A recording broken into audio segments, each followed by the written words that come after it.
এবার আমরা এক্সট্রা একটা অ্যাডভান্স ফিচার দেখব, যেটা আসলে মাইক্রোসফট অফিস 2019 এবং অফিস 365 ছাড়া অন্য ভার্সনের জন্য অ্যাপ্লিকেবল না।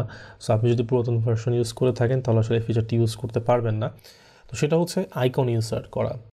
তো এক্সেলে বেশ কিছু বিল্ট ইন আইকন রয়েছে, শুধু এক্সেল না, মাইক্রোসফট অফিস 2019 এবং 365 এই দুটো ভার্সনে বিল্ট ইন অনেকগুলো আইকন সেট দেওয়া আছে, যেটা আপনি রিপোর্টিং কিংবা আপনার চার্ট গ্রাফকে আকর্ষণীয় করার জন্য সেই আইকনগুলো ব্যবহার করতে পারেন।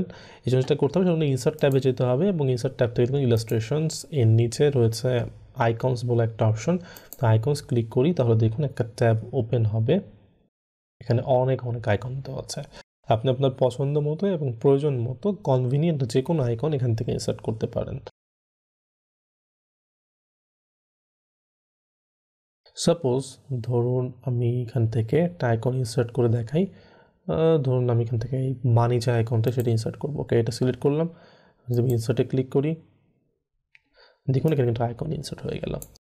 সো আপনি আইকনকে ছোটো বড়ো করতে পারেন, বিভিন্ন ফরম্যাটিং করতে পারেন এবং আইকন ইনসার্ট করার পর সেটা কালারও চেঞ্জ করতে পারেন। বিভিন্ন কালার রয়েছে এখানে, সেই কালারগুলো ব্যবহার করে আপনি কালার চেঞ্জ করে ফেলতে পারেন কিংবা আউটলাইন চেঞ্জ করতে পারেন, বিভিন্ন এফেক্ট যোগ করতে পারেন। এবং আইকনগুলো আপনি চাইলে চার্ট গ্রাফের মধ্যেও ইনসার্ট করতে পারেন। ইনসার্ট করলে আপনার রিপোর্ট হয়তো বা অনেক আকর্ষণীয় হয়ে উঠবে। তবে এগুলো সবই হচ্ছে অপশনাল ফিচার, আপনি চাইলে ইউজ করতেও পারেন, না করতে পারেন। না ইউজ করলে কোনো ক্ষতি নেই, এবং ইউজ করলে যেটা হবে সেটা হচ্ছে আপনার রিপোর্ট আরও বেশি সুন্দর দেখাবে। সেই মোটামুটি আমরা দেখলাম যে কীভাবে এক্সেলের ভিতর আইকন ইনসার্ট করতে হয়।